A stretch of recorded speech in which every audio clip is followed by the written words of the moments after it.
Joining us now, ladies and gentlemen, is a country music icon. You saw him on The Voice where he won 9 times. Wow. Remember this thing? Beast. He did this thing here. He did this thing right here. He's an Oklahoman. And I'd like to formally announce this weekend on College Game Day, live from Oklahoma's first SEC game against the University of Tennessee Volunteers, he will be the celebrity guest picker, Blake Shelton. Yay! How you doing, brother? Yeah, you guys are desperate if you need me to come out and make the picks. I'm honored though. Trust me, I'm honored to do it. No, we are not desperate. We are incredibly lucky. I know you disappeared from The Voice. We all miss you, don't we? Yeah. We all miss you. Show's not the same. Show's not the same. I know you're touring here, I believe, in February. I don't know. You're starting a tour here in a while. But I follow on Instagram as we. It's like, where are you right now? I'm actually in Utah right now, elk hunting, and this is amazing up here. I didn't grow up getting to elk hunt. Obviously, living in Oklahoma, so getting to come out and do different things like this and get some exercise and get my ass kicked a little bit trying to get up and down these mountains with a hangover every morning. It's what I need in my life, Pat. This is why I quit The Voice, so I could start doing more stuff like this. So with that being said, you coming in to do College Game Day, we're incredibly thankful. We're incredibly thankful and very excited. I listen. I told all the guys in at the camp here where we're staying. I said, "Man, you ain't gonna believe this." Pat just texted me and asked me to go do the ESPN Game Day, and of course everybody, you got to do it. You got to do it, man. I said, yeah, but I don't know shit about all these teams he's going to ask me. I'm obviously a OU fan and an OSU fan too, Oklahoma State. You know, I don't know if it's legal to be both or not, but I always have been. Just I pull for all three of the teams. Tulsa too. It's just, you know, obviously a hometown kind of guy, but obviously OU is the. Don't worry. Hey, listen, you don't have team. to know shit. You see me up. No, you don't have to know anything. You'll be able to figure it out. We're thankful you're coming, and the students at Oklahoma are going to lose their mind when you walk in there. Are you? Oh, well, I'm excited, man. I've got a lot of friends and family that go to every single one of the games. You know, so this obviously the first SEC game at home it's just. The whole state is buzzing, you know. It's just going to be huge, and on top of that particular game is going to be, you know, a tough game. So I'm excited. I'm so excited you guys asked me to do it. Okay, cool. We're pumped to hear it. Let's talk about your football fandom. Obviously, Oklahoma, OSU, and Tulsa, because you're an Oklahoman boy. You're an Oklahoma boy. Arizona Cardinals, though, might have a team. Now we can talk about the Cardinals. I can finally talk about them and be excited this year. Okay, this is the year. We're believing full heaven. Now, can you go back and tell the story about how you became an Arizona Cardinals fan, and is now the best time to be a Cardinals fan since Kurt Warner was doing his thing? Yeah.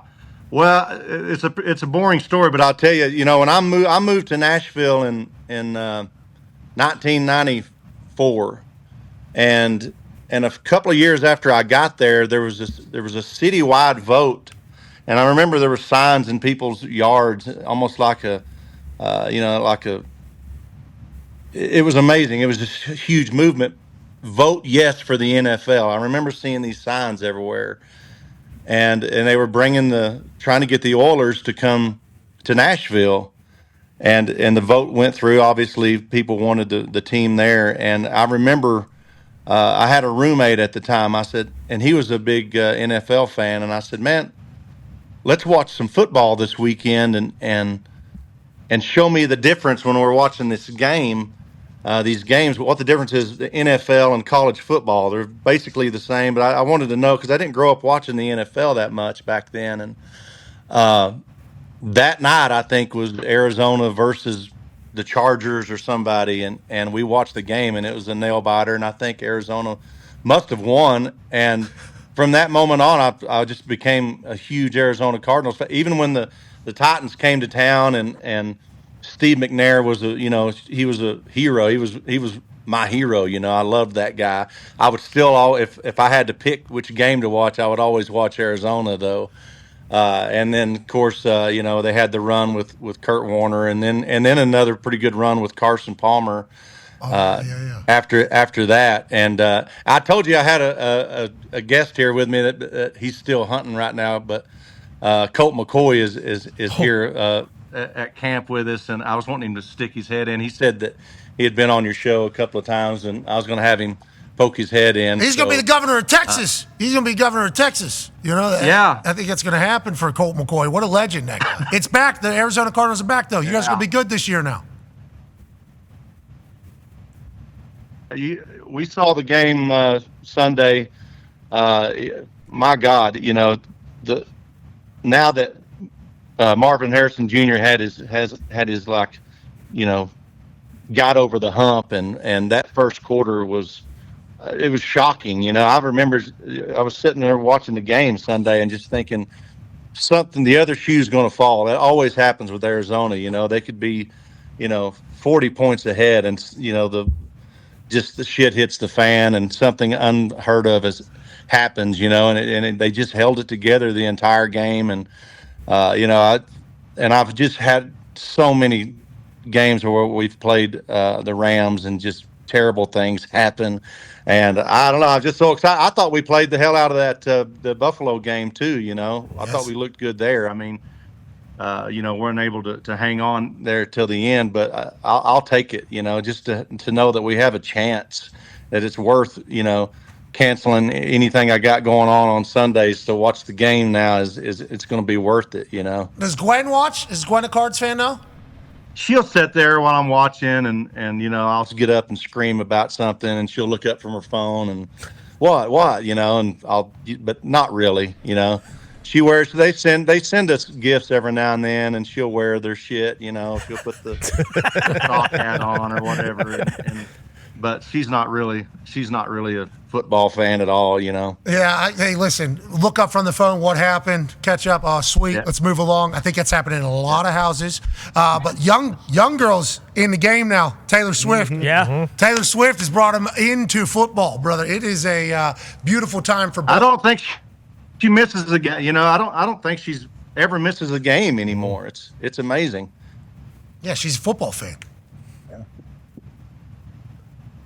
Yeah. Think they're going to get married? Let's talk about it. You think they're going to get married, Pat? So, since the beginning, Blake.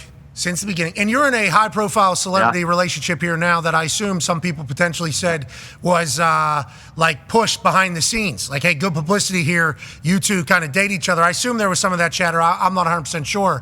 But anytime popular people date, there's always of course. Because it makes... Go ahead. No, it's just because it makes perfect sense to marry somebody to try to promote your career. But I'm saying there was plenty of that. But go ahead though. What were you saying? No, but that's the world you live in whenever you guys are superstars and you date or try to find a relationship with another superstar, especially with, Travis is like GOAT right now on greatest dynasty that could potentially be in the history of the NFL. And then Taylor Swift is global icon that she is. So I think a lot of people thought it was fake. I thought from the beginning, though, the personality traits seem to be a good match. Travis Kelce, tight end, not a quarterback. He's okay with being behind Patrick Mahomes whenever they're walking on a red carpet. So Taylor Swift, I assume she had to deal with a lot of dudes that weren't necessarily happy to be in the shadow of who Taylor Swift. Yeah. I think Travis Kelce's cool with that. Mm-hmm. I think he is very, very cool with that and in his zone. And then for Taylor, she's been looking for seemingly a man. And Travis too. I don't think Travis. I've been around him just once or twice. And he doesn't have. I don't think he really has it in him to just. He's a standout no matter where he is or what he's doing. He's just got this big personality. He's a funny guy. He walks into the room and he has a presence there.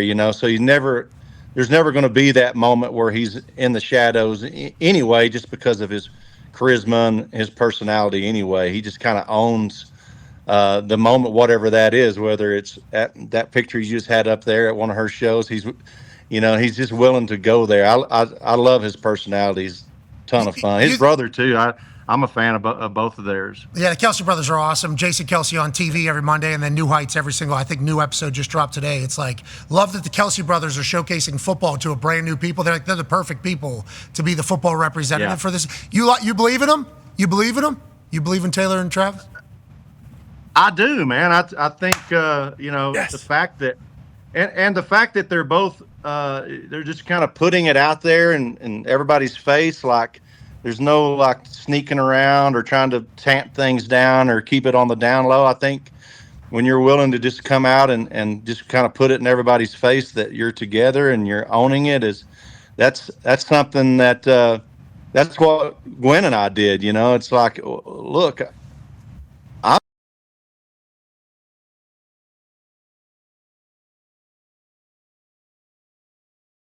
That's me. That's me. So it's the fact that they're going there. It shows that they're probably super into each other and proud of each other and their accomplishments.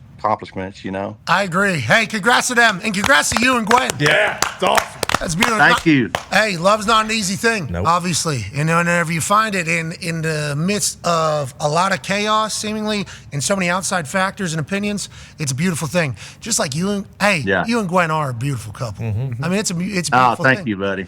It's a perfect match. Did you expect that? Funny. That's Yeah. No, I mean, if you would have told me 10 years ago, that, I'm going to marry Gwen Stefani, I would have laughed in your face just because I wouldn't have even thought I would have ever met Gwen Stefani,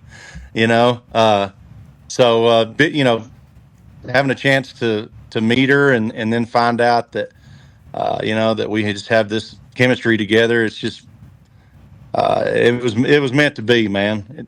I really feel like that. And I tell you what else is a shame that your viewers don't know, and maybe all the folks there in the studio, that I had you lined up to go against Gwen Stefani on Barmageddon, man. It's like I know. But you had that whole family thing you had to handle. Daughter, with having a baby and stuff, But Yeah. that would have been an epic matchup, though, man. She was ready. She was ready for you. Well, she thought she was, certainly, and I know I understand. I understand all that, but yeah, beautiful baby girl Mackenzie came a couple weeks early. I wasn't able to attend, but I did appreciate the hell out of the invite.